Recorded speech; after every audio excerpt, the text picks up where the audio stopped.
Hello. How's everyone doing? Good. So I'm talking about the evolution of cryptocurrencies because I think we're just getting started, essentially. So I'm kind of curious, how long have you been in Bitcoin? So let's say, who was into Bitcoin 5 years ago? So 2000, what is that? I can't do the math. I went to government school. 2012? So just a couple, about 3 years ago. About 10, 1 year ago. About 20. Anyone just brand new to it? 1, 2, 3. So some brand new. Cool. Well, I've been around here in this Bitcoin space since 2011, so 6 years, around when it was around $3. And I was basically saying the exact same things I'm saying right now. And I will say the exact same things. Even when it was at $3, I'm saying the same things now with it close to $6,000. But before we get into why I think this is just the beginning, let's talk about how we got here and why this is so important. A lot of people don't understand exactly why this is important. There's still a lot of people who just think this is just some funny computer money. There's even people, completely ignorant people, who think it's like Beanie Babies. I don't want to mention too many names, Peter Schill. And of course, we've had all these people coming out just lately. This is part of the reason you know that this is starting to take off, because the actual criminals are all coming out and attacking it now. So all the politicians, the central bankers, the crony capitalists, even just yesterday, Warren Buffett came out again against Bitcoin. He said in 2014 or 15 that Bitcoin is a mirage. And now that it's at $6,000 and actually a total valuation of even more than his net worth of about 100 billion, he's apparently worth about 80 billion. He says it's a bubble. So it turned from a mirage into a bubble, and they're all coming out and attacking it now, and I'll get into why they're doing that. But before we get into that, let's talk about money. Let's talk about banking. Where did this all come from? Many people know, but some people don't, because they don't teach it in the government indoctrination camps that you're forced to go to for 12 years, about money. And they do that on purpose. It was actually Henry Ford, way back, like over 100 years ago, who said if people understood how the money system works, there'd be a revolution tomorrow.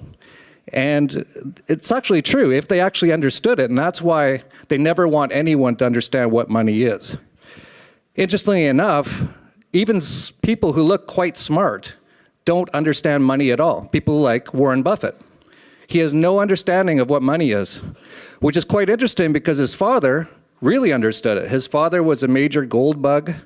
His father hung out with people like Murray Rothbard. So he had the people around him when he was younger to get this information, but he didn't like it. He wanted the fiat system, the crony capitalist system, the central banking communist style system, central planning. And he's taken a lot of advantage of that, and he definitely has, obviously. And still to this day, he takes a lot of advantage of it.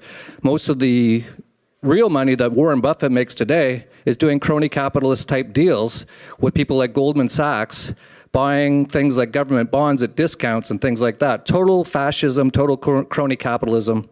Nothing to do with free markets. But let's talk about what is the banking system, what is money. It was really 1913 when everything in the US, or the USSA as I call it, changed. That's on December 23rd, 1913, was the founding of the Federal Reserve in Congress. Con as in not progress, Congress. Con as in con men, confidence game. Congress, I think they do this on purpose. The definition in the dictionary of Congress, one of them is something like a group of baboons. Isn't that right? People know this? Is it monkeys or baboons or something? So when you see a bunch of baboons, that's called a Congress. They slide these things in just to let people know. It's like all hidden information, that they do this on purpose. This whole system's been set up. It's all incredibly illegitimate. It's all criminal.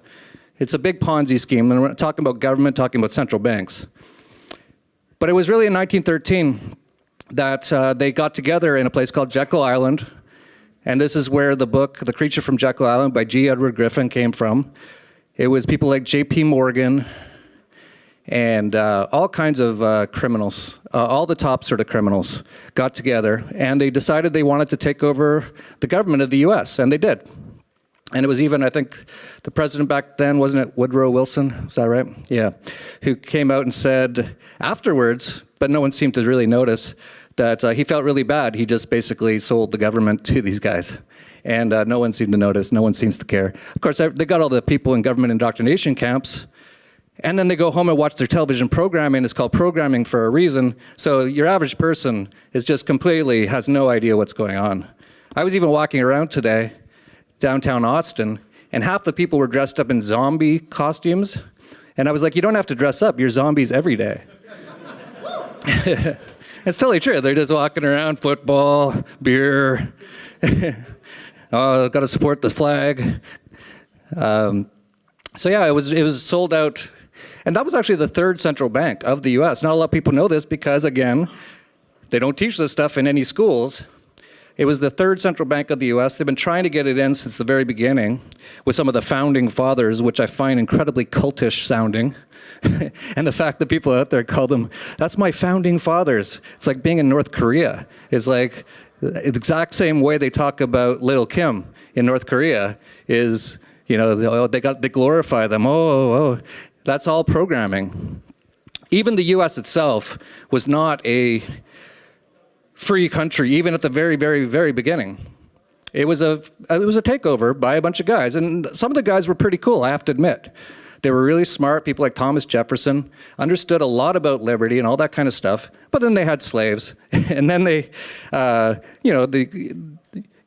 men created equal except for basically women and non-white people, basically. All this stuff has been forgotten. But it essentially was a sort of a takeover. It wasn't this big liberty revolution. It was just sort of your average statist government takeover. And interestingly enough, it was all over a 2% tax on tea, which is interesting, because now no one seems to mind that there's like a 50% tax on everything. And they're all fine with it. And they even get mad when the football, the players who play the ball games, if they don't stand up for the government's national sing-along, people get really angry. That's how indoctrinated and brainwashed most people are.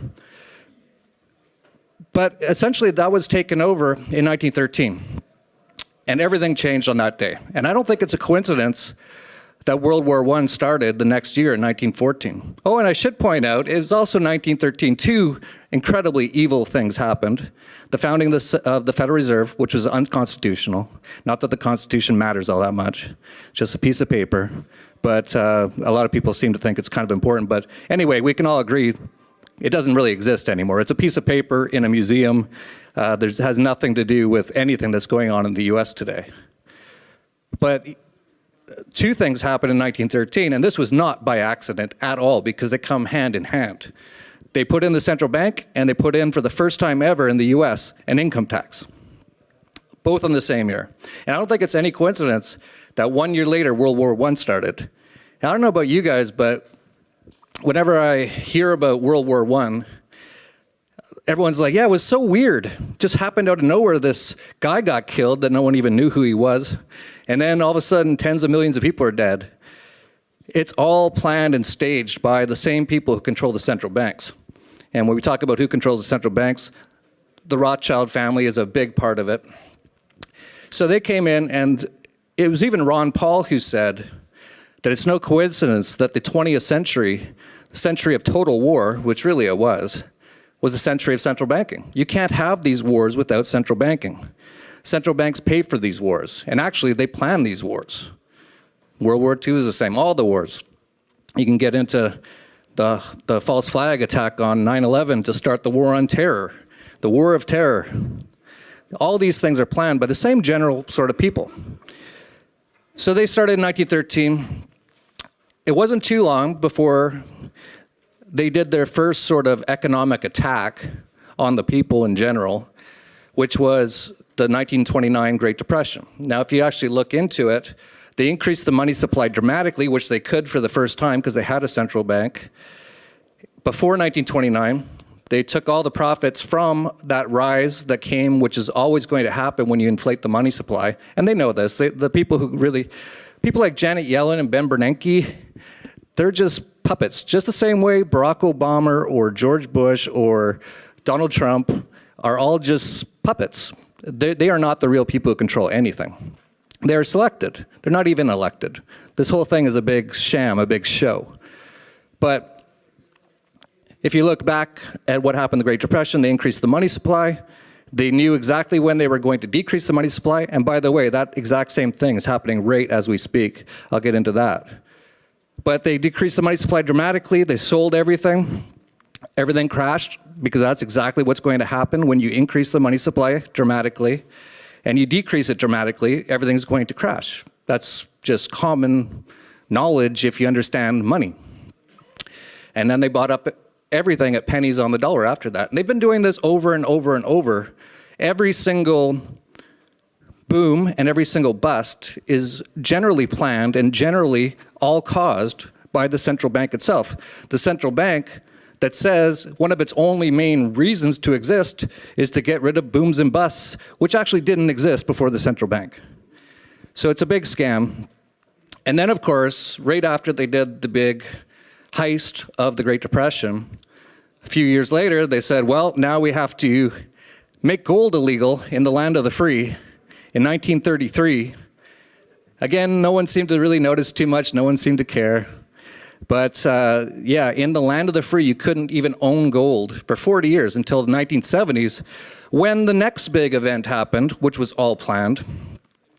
And that was after spending tons of money and going really bankrupting the government, mostly on things like the Vietnam terrorist attack. They call it a war. They even had to fake the moon landings to get everyone's mind off of everything. And most people aren't aware of all this sort of stuff. This is just, if you look into things, if you're awake. But they all planned this, and if you look at, it was August 15th, 1971. Richard Nixon, the great president, Richard Nixon, who also started the war on drugs, which still to this day is ongoing and still ruining the lives of millions of people. So he was sort of like, just, you know, he was so bad. They're all bad, but he was there for the start of the war on drugs. And actually, I don't know if many people know this, the person he had as the sort of the front man, the public figure for the war on drugs was Elvis Presley. No one seems to notice, no one seems to care. But it was August 15, 1971, Richard Nixon came out because what happened was there was still some gold backing of the dollar. Essentially, foreign governments and central banks could actually go directly to the US Treasury and say, okay, we've got 1 billion of these useless pieces of paper with dead criminals printed on them. We'd like something kind of a little bit better, like gold. And they used to allow them to exchange it for gold. So what happened is the US government was so bankrupt again in 1970s that France actually was one of the main countries who was trying to turn in their dollars for gold. And they realized if everyone does this, we're not going to have any gold. Not that there's any gold left in Fort Knox anyway. Whole other story, whole other lie. But they essentially said, okay, well, we're going to just have to remove the gold backing away from the dollar. And you can actually go on YouTube and look up Richard Nixon's television programming address to the nation about that, and the whole reason he said he did it was because of money speculators. Obviously another lie. They decided to do that because what they really wanted to do was remove any sort of gold backing away from the dollar, because that gives them free rein to spend as much money as they want. And what have we seen since then, right? The US government just going into more and more debt. Actually, every country in the world, because what happened after 1971, every country in the world essentially had a completely fiat currency. Fiat currency to me means that it's forced on you by the government. So here in the land of the free, you're forced to pay your extortion fees to the IRS in US dollars. They're not even called dollars, it's called Federal Reserve notes. They also have a pyramid with an all-seeing eye on the back of the $1 bill. I don't know if anyone notices these sort of things. But they removed the gold backing away from the dollar at that time. So every currency in the world essentially was free floating, not backed by anything. So what have we seen since then? We've seen every government in the world go into massive, massive amounts of debt, which is only possible because they can print up their own currency. Now, we've seen lots of them go under. We've seen lots of currencies hyperinflate into worthlessness. Just recently, Zimbabwe, Venezuela. Now, these countries are just a little faster at getting to the end point of all fiat currencies, which is zero. That is the end point when you have an unbacked currency that can be printed up at will by a central bank. So you have the US government and all governments in the world at this point without anything backing their currencies. Now, a lot of people say, what about the gold bugs back then in the 70s? People like, for example, Doug Casey and a few others who said this whole system is going to collapse. Well, my belief on it is the governments of the world did not have enough time to build up enough debt at that point in time for everything to collapse. So if you look at the debt numbers of governments in the 1970s, they were minuscule compared to today. You look at the US, and I'm just off the top of my head, I think it was around a few $100 billion. That's what the US government spends every month now, is a few hundred, actually more than a few $100 billion. They spend $400 billion a month. So it spends, the total debt of the US government in the 1970s is spent in about 2 weeks now.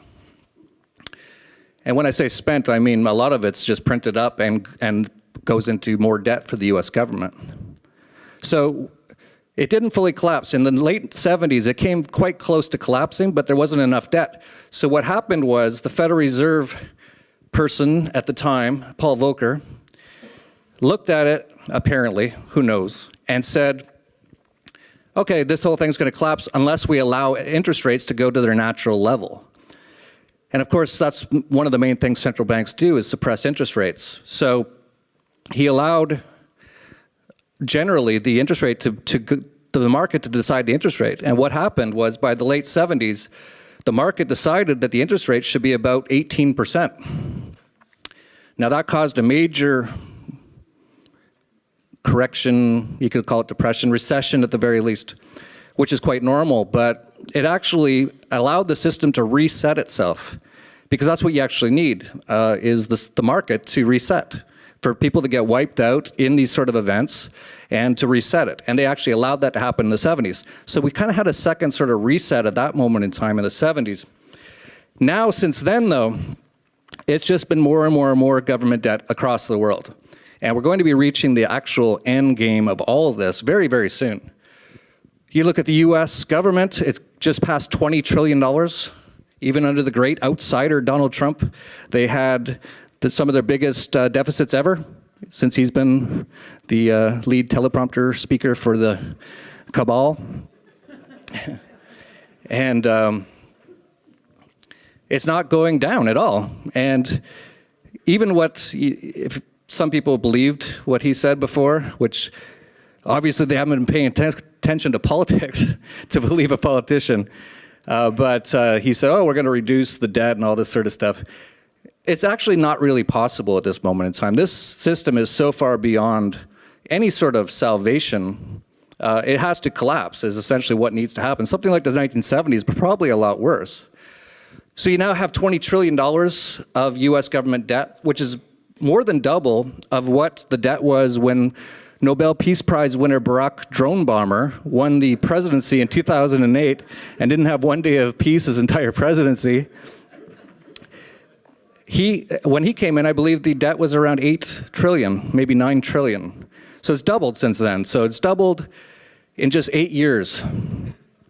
That's Banana Republic complete, nearing hyperinflation, nearing collapse sort of numbers. And there's really no easy way out of this, and I've been saying this for years. This is what the Dollar Vigilante was founded upon in 2010, was I said, within the decade probably, give or take a few years, but within the decade, so we still have a couple years left, the US dollar is going to collapse, and all fiat currencies are going to collapse. And if you actually look into, if you understand the occult and what they are actually really doing, they actually put on the front page of The Economist magazine, which is an actual Rothschild-owned magazine, and they put every year, if you don't know this, they say what they're going to do in cartoons. It's partly because they believe that they have to tell the people what they're going to do before they do it to them, and it removes some of the karma of all the evil stuff they do. In 1988, on the front page of The Economist magazine was a phoenix with a gold chain around his neck, which is interesting, with a coin on it, and it had the number 10. I'm not sure what that was about, although some people do speculate that's Bitcoin, 1-0 binary, right? But I don't think it was. I don't think Bitcoin was created by the government. But it is possible, but I don't think it was. But it said on there, it was a bunch of US dollars, Japanese yen, all kinds of currencies, all burning, and it said, 2018 new world currency. Now these people planned decades in advance. We know the euro, for example, the euro currency was planned decades in advance. It was in talks at Bilderberg, which is where a lot of the sort of more elite people go to work on their plans in secret.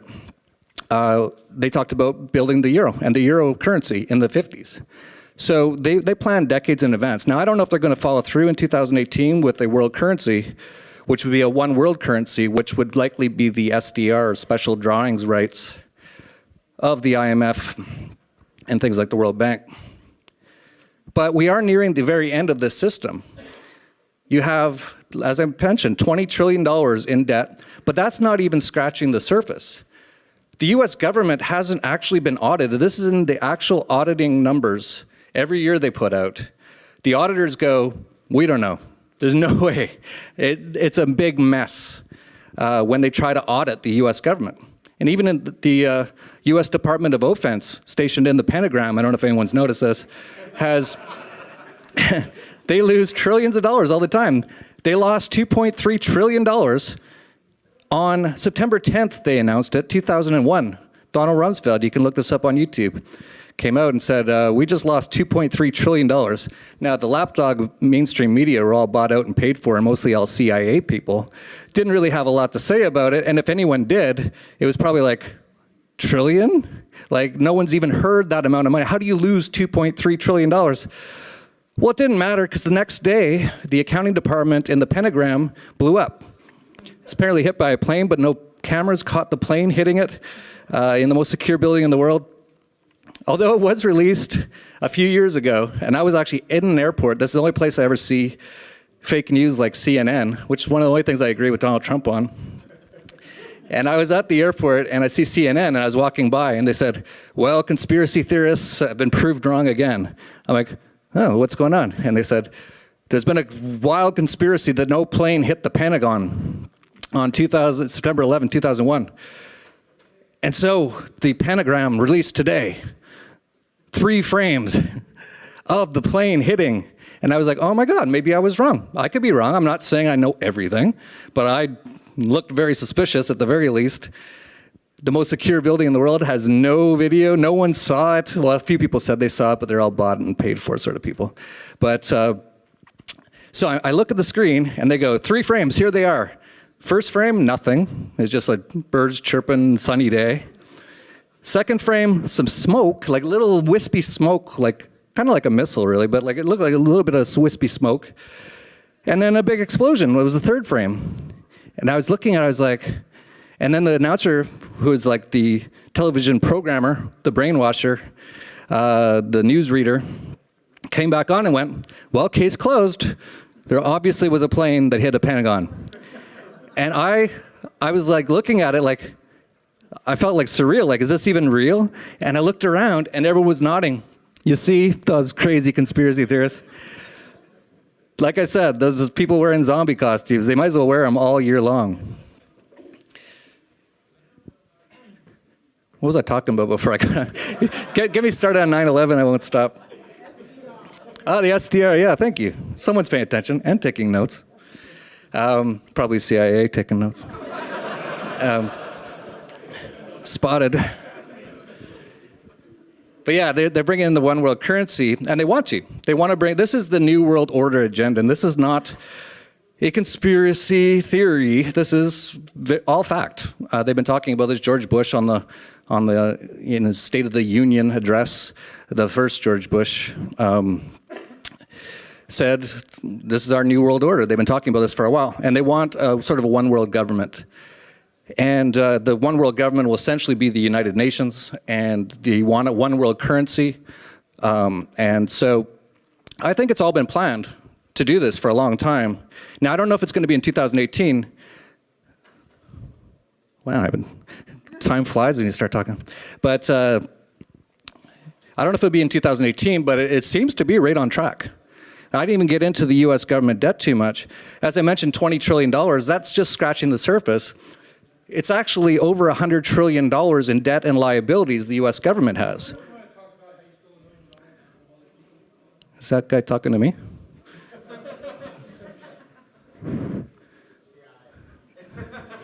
I don't know what he's doing. Might be on some Adderall or something. Might be a lone wolf shooter here. Anyway, they have somewhere between $100 and $200 trillion in debt and liabilities. The liabilities are things like socialist insecurity, or as the people call it, social security. It adds up to well over $100 trillion. No one really knows because you can't account for any of these things, but it's a minimum, everyone agrees it's a minimum $100 trillion. So if you just do the math, if you have a calculator that does numbers that big, $100 trillion divided by 350 million people in the US, tax slaves, it works out to about $250,000 for every single man, woman, and child in the US of US government debt and liabilities overhanging it. So every single household that you see that has 4 people in it, family of 4, has $1 million in US government debt and liabilities overhanging it that they're supposed to pay off at some point through their extortion, through their taxes. Obviously that's impossible, especially with about half of Americans today living paycheck to paycheck. So this whole system has to collapse, and it will collapse. And it'll probably collapse exactly when they want it to, because a lot of these things are planned. And when it collapses, I think they want to bring in their one world currency. Now, how this happens is anyone's guess. But, man, I've been talking so much about the evil system. I haven't even talked about the awesome system, Bitcoin, yet.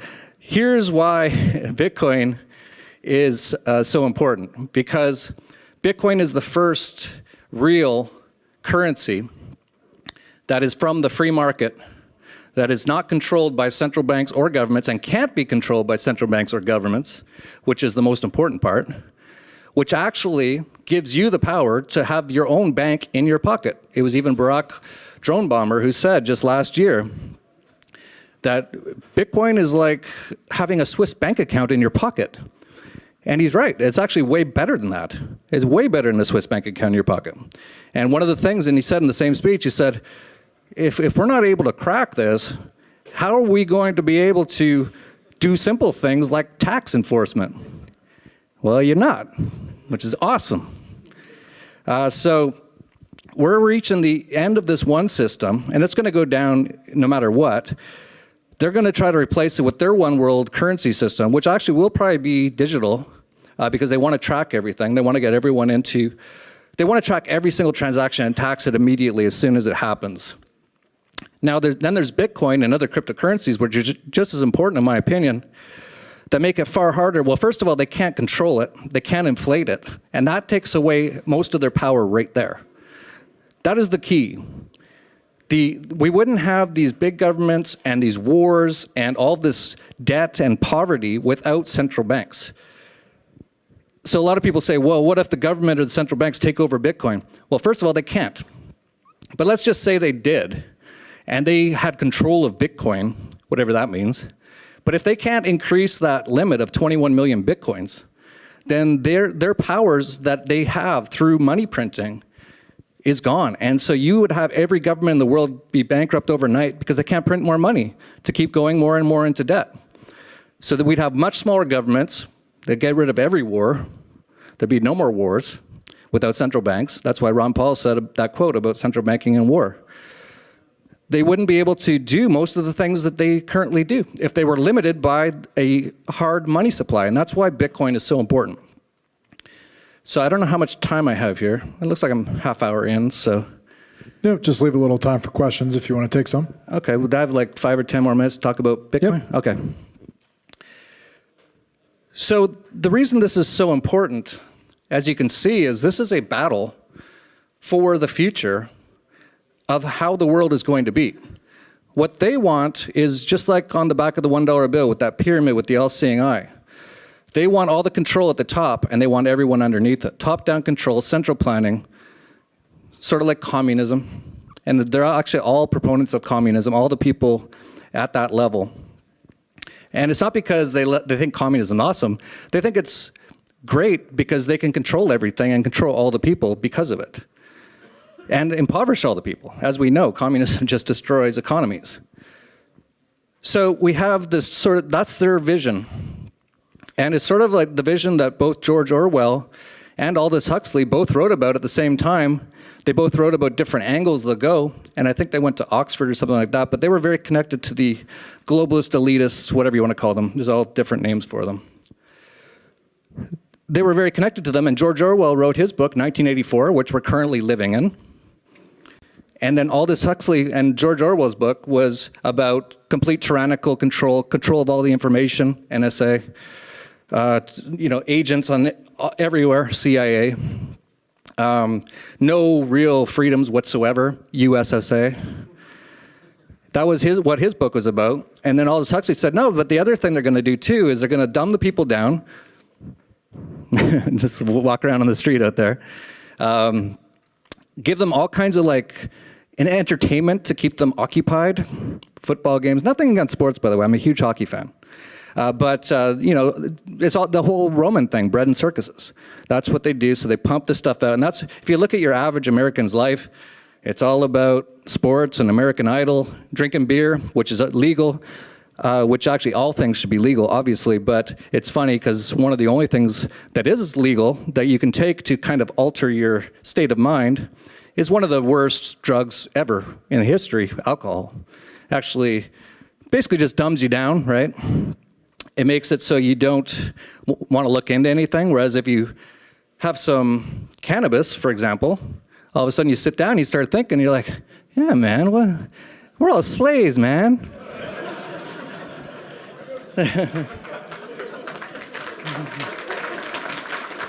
Right? So that's why that's taken quite a while. Now you even see Donald Trump attacking it, and he's got his Jeff Sessions criminal guy who's like, you're bad if you do this. It's because those things are kind of open your mind a little bit, whereas the alcohol doesn't. That's why they want everyone drinking the alcohol. Again, not that I don't mind having a drink every now and then, but that's why they promote these sort of things. So Aldous Huxley said that that's what they're going to do. They're going to go out, they're going to give everyone pills. Now look what's going on in the U.S. I think it's over 20% of women in the U.S. are on some sort of antidepressant. These antidepressants, by the way, they turn you into psychopaths, essentially. Most of the shootings that you see on the television programming aren't what they say they are, but the ones that are real, like actually what they said they were, it's all people on these mind-altering antidepressants and things like that, which one of the things it says on all the antidepressants, side effect, suicidal tendencies. There's natural ways to, actually I was depressed. I didn't know it, and I got out of it just by changing my diet, exercising, spirituality, meditation, yoga, all that kind of stuff. All these things are natural. We're given all this stuff naturally, but they don't want you to know about any of this kind of stuff. So that's what the plan was on their side.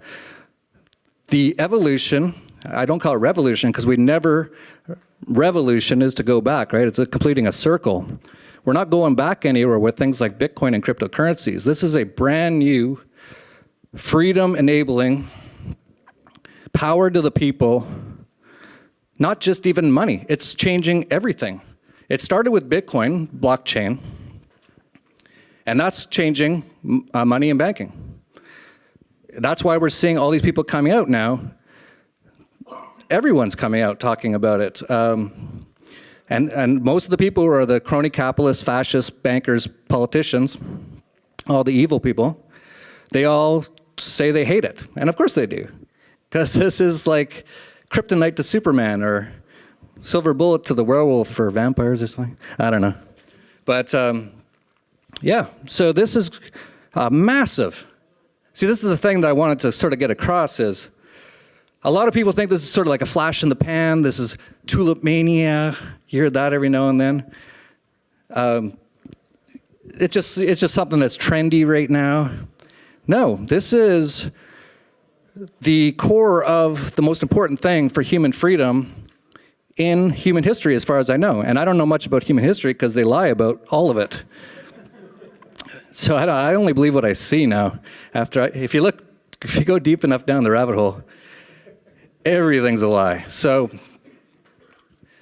this is so massive. And the beautiful thing is, they don't know how to stop it. Whenever someone comes out and says he's Satoshi Nakamoto every now and then, what happens? SWAT teams go and take everything in his house, arrest him immediately. That's what would happen if there was a Bitcoin CEO. Because the government and the people control the governments and central banks. Their only real one form of control is violence and fear. So they don't know anything but that. They're not creative. Some people even question if they're human because of it. But they are just violent criminals. And all they know is if we want to get rid of this, who do we arrest? That's basically what they ask. And then once their 20 agents come back and they go, there's actually no one to arrest. They're like, well, where do we go to shut it off? And it was actually the Guardian newspaper in the UK a year or two ago came out with something that really exposed the government and the central banks. I forget exactly what it was. The UK government, MI6, came in and they started literally stomping on their computers. They were in their office like stomping on them. They might as well have been shooting them. That's all they know how to do. And like people were just sitting there looking at them stomping on their computers going, you never heard about the cloud? Right? They don't understand that, which is great. So they don't know how to stop it. So that's when they talk about stopping it, they talk about two things. They talk about the internet kill switch, which they talk about all the time in Congress. Even Donald Trump, and even the new prime murderer in the UK, Theresa May. Every time they stage a false flag attack or some sort of thing, whatever it is, usually it's all fake. Not always, though. But she comes out and she goes, we have to turn off the internet. And Donald Trump's been saying the same thing. He said it even before this election. It's not an election, it's a selection. He said that before. He said, we got to maybe turn off the internet. And he said that right after, I think it was Las Vegas, which looks incredibly, incredibly staged, or at least done by the government. But he said, we got to turn off the internet. So they're thinking about it. And these people are very, very power hungry and evil.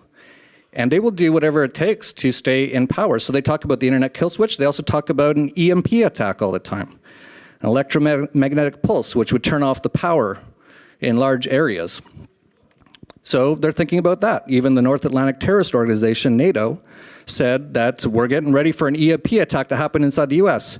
They even say their little puppet government over there, which is all controlled by the same people, North Korea, they're going to nuke us any day. Well, it's not actually North Korea, it's your own government. That's the biggest enemy of Americans, is the US government. So they're talking about it. So it could happen, absolutely. They could turn off the internet somehow. But the thing that I think is, your average 20-year-old boy in the US today is in his basement, he's about 100 pounds overweight, and he's mostly writing just troll comments on YouTube. But when he's not doing that, he's playing Xbox Live. If they turn that off, he might actually leave his basement and get a little bit angry for the first time in his life and want to do something for the first time in his life. So it's going to be interesting if they try to turn it off now. This thing has gotten out of their control.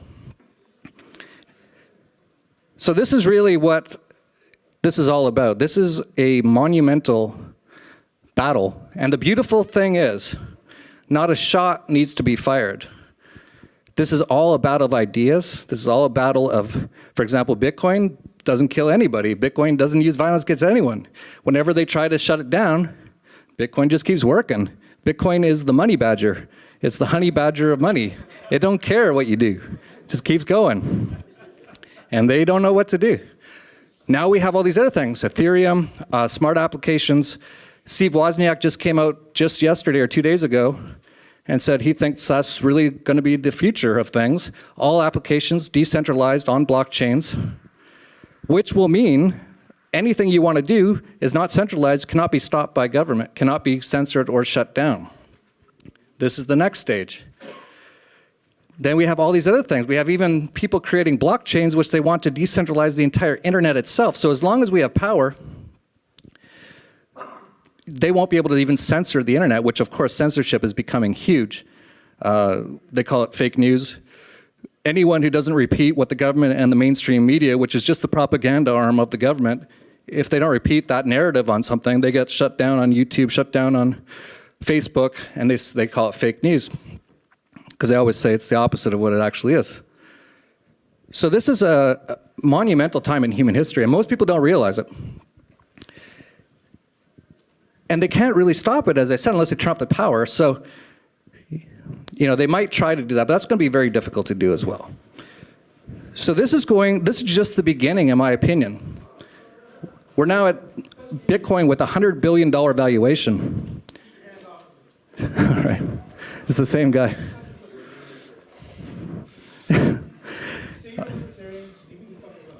All right, that's the out of time, and applause for Jeff. You all right?